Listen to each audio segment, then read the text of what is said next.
बिस्मिल्लाहिर्रहमानिर्रहीम। इस एग्जांपल के अंदर हम शियर डिज़ाइन करेंगे। सिंपली सपोर्टेड बीम हमें गिवन है, उसका हमने वर्टिकल स्टिरअप उसके लिए डिज़ाइन करने हैं। इन्फॉर्मेशन क्या गिवन है, लॉन्गिट्यूडनल रिइंफोर्समेंट यानी फ्लेक्सुरल रिइंफोर्समेंट का 60 ग्रेड स्टील है, ट्रांसवर्स रिइंफोर्समेंट स्टिरअप्स का जो स्टील है वो 40 ग्रेड है और FC प्राइम 4000 PSI है। ये सिंपली सपोर्टेड बीम है, आपको गिवन है 30 फीट इसका स्पैन है, 30 फीट इसका क्लियर स्पैन है और ये आपको लोड्स गिवन है। अनफेक्टेड डेड लोड इज़ 1.3 किप पर foot, unaffected live load is 1.6 किप पर फुट। ये आपको क्रॉस सेक्शन गिवन है इस बीम का जिसका हमें शेयर डिज़ाइन करना है। प्रॉबेबली इसका शेयर डिज़ाइन पहले कंप्लीट हुआ इस एग्जांपल के अंदर नहीं, लेकिन पहले यानी प्रोसेस नॉर्मली इस तरह प्रोसीड करता है, सॉरी हम प्रोसेस इसी तरह प्रोसीड करते हैं कि हम पहले फ्लैगजेट डिज़ाइन कर लेते हैं, उसके बाद फिर हम शेयर डिज़ाइन की तरफ आते हैं। तो ये सेक्शन प्रॉबेबली शेयर फ्लैगजेट डिज़ाइन की बेस पे सेलेक्ट किया गया है। अब इसका शेयर डिज़ाइन आगे फर्दर हमने परफॉर्म करना है। इसमें जहाँ तक स्टेप्स हैं, तो फर्स्ट स्टेप में हमें कंप्यूट करना पड़ता है फैक्टेड शेयर फोर्स एनवेलप को। शेयर फोर्स एनवेलप को फैक्टेड शेयर फोर्स एनवेलप को कैलकुलेट करना हमने पिछले वीडियो के अंदर डिस्कस किया था, आप उसके अंदर देख सकते हैं। मैं इसको स्किप करूँगा। हम इस डायग्राम जिसको मैंने इंसर्कल किया हुआ है, ये आखिरी वाला जो ये डायग्राम है, इस डायग्राम से इस मैंने कहा था इसको हम आगे जाके यूज़ करेंगे, तो इसको अभी हम इस एग्जांपल में यूज़ करेंगे इस डायग्राम को। ये वाली जो डायग्राम है जिसके अंदर VU और फाई हमने ऑब्टेन किया हुआ है। शेयर फोर्स एनवेलप कंप्लीट ये हम कर चुके हैं। सो नेक्स्ट अभी जिसमें आपको कैलकुलेशन से यानी आपको गुजारता हूँ। इसके अंदर फैक्टर डेड लोड 1.2 फैक्टर के साथ, फैक्टर लाइव लोड 1.6 फैक्टर के साथ, तो ये 1.6 किप पर फुट और दूसरा 2.56 किप पर फुट, ये आप देख सकते हैं यहाँ पे, और यहाँ पे हमने कैलकुलेट कर दिया। अब हम टोटल फैक्टर लोड निकाल लेते हैं 4.12 किप पर फुट। रिक्वायरमेंट शेयर की ये है कि VU should be equal to or lesser than 5EN, basic requirement है ये। मिनिमम VN इसका मतलब है हमें रिक्वायर्ड होगा VU ओवर 5, ठीक है। यानी हर सेक्शन का जो मिनिमम VN है वो उस पर्टिकुलर सेक्शन के VU और 5 से बड़ा होना चाहिए। इस वजह से हमने ऑलरेडी VU और 5 पहले से डायग्राम ड्रॉ की हुई है, ताकि हम हर सेक्शन के अंदर आगे जाके इंश्योर कर सकें कि उसका VN ग्रेटर रहे VU और 5 से। क्रिटिकल सेक्शन इस पर्टिकुलर के हमने क्रिटिकल सेक्शन के अंदर कुछ डिस्कशन की थी। मैं क्विकली आपको वो डिस्कशन दिखा दूं कि हमने क्या डिस्कस किया था और वो टॉपिक क्यों हमने डिस्कस किया था। Location of maximum share for the design of beams का हमने टॉपिक डिस्कस किया था। हमने कहा था जनरली हमारा रूल ये है कि हम शेयर जो है वो at B distance from face of support, उसके ऊपर वो जो सेक्शन है वहाँ पर जो VU और 5 की वैल्यू है उसके अगेंस्ट अपना VN डिज़ाइन करेंगे। इनकी कंडीशंस, इस जनरल स्टेटमेंट की कंडीशंस क्या थी? सपोर्ट रिएक्शन कंप्रेसिव होना चाहिए, लोड्स नियर द टॉप या एट द टॉप होने चाहिए, और कोई कंसनट्रेटेड लोड नहीं लगना चाहिए हमारे सपोर्ट के करीब कोई कंसनट्रेटेड लोड नहीं लगना चाहिए। ये सारी कंडीशंस हमारे केस में सेटिस्फाई हो रही हैं। सपोर्ट कंडीशन ये सिंपली सपोर्टेड बीम है, ऊपर से लोड लग रहा है, नीचे से रिएक्शन मिल रहा है इसको, तो सपोर्ट्स कंप्रेसिव एक्शन कर रहे हैं, और लोड्स भी कोई concentrated load near the support नहीं लग रहा, बल्कि सिर्फ से है ही नहीं कंसनट्रेटेड लोड। तो ये कंडीशंस हमारे केस में मीट हो रही हैं। इस वजह से हमारा ये जो मैंने सर्कल किया हुआ है ये क्रिटिकल सेक्शन इसकी बेस पे हम करेंगे, यानी at B distance from the face of the support. So ये इसलिए अब हमें रिक्वायर्ड है कि हम VU और 5 कैलकुलेट कर दें at B distance from face of the support. D इस केस में अगर आप सेक्शन को देखें तो 23.5 इंच डायरेक्टली हमें ये इंफॉर्मेशन गिवन है, जैसे आप यहाँ पे देख सकते हैं इसको। सो ये जो वैल्यू है 73.3 किप्स, ये किस तरह से आई है, इस अगर आप इस डायग्राम को देखें और अगर आप रिकॉल करें कि हमने ये डायग्राम कैसे बनाई थी। हमने बेसिकली पहले शेयर फोर्स एनवेलप ड्रॉ कर दिया, फिर उसी को हमने 5 से डिवाइड कर दिया ताकि VU और 5 के हमारे पास डायग्राम आ जाए।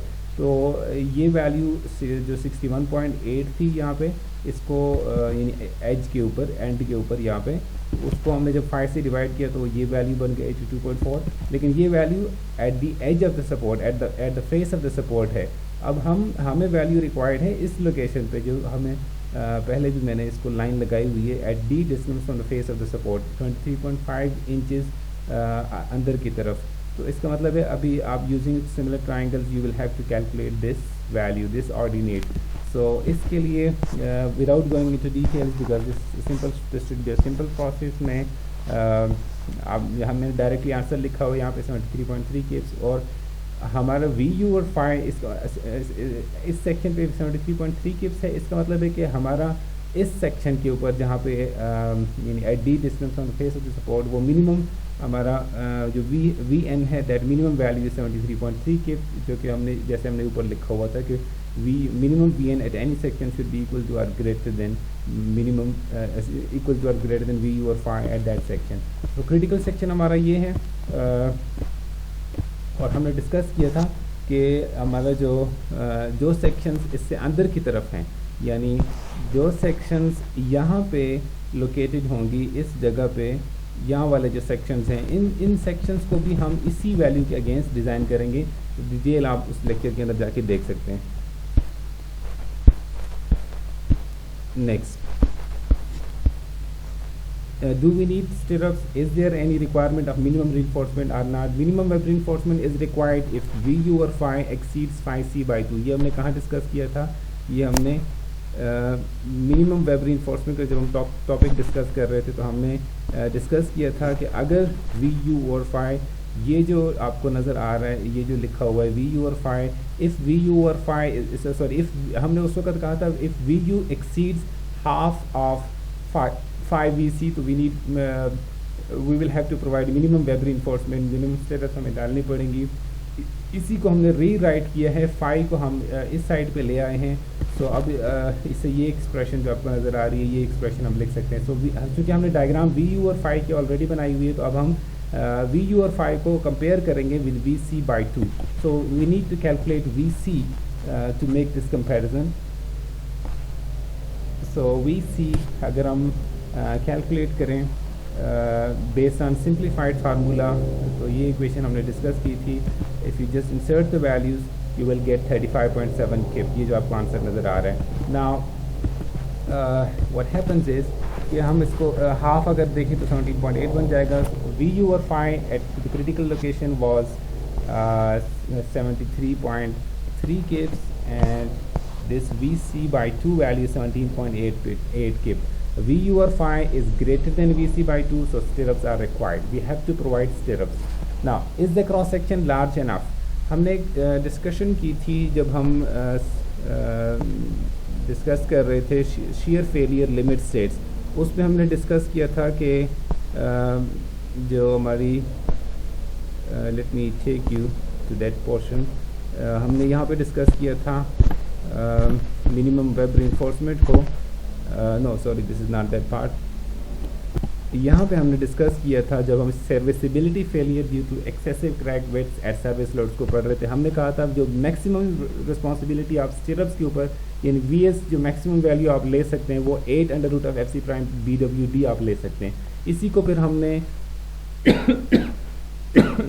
अब हम जो कि वी यू और इसी को हमने फिर ओपन अप कर लिया ऐसे करके और फिर हमने फाइनली इसको वी यू और फाई एक तरफ रखे और दूसरी तरफ V C plus V S को छोड़ के यानी एक्सप्रेशन को इस फॉर्म में लिख दिया ताकि हम इजीली कंपेयर कर सकें. क्योंकि हमने जो डायग्राम बनाई हुई है वी यू और फाई की थ्रू आउट द स्पैन बनाई हुई है, हमें हर स्पैन के हर पॉइंट के ऊपर वी यू और फाई पता है. So V C plus V S, ये जो इसमें अगर आप वी एस की वैल्यू 8√f(c prime पुट कर दें यहाँ पे और चूँकि वी सी की value 2 lambda √f(c prime BWD है और लैम्डा 1 है तो 8 + 2 ये 10 बन जाएगा टोटल सम जो है जो आपको नज़र आ रहा है यहाँ पे.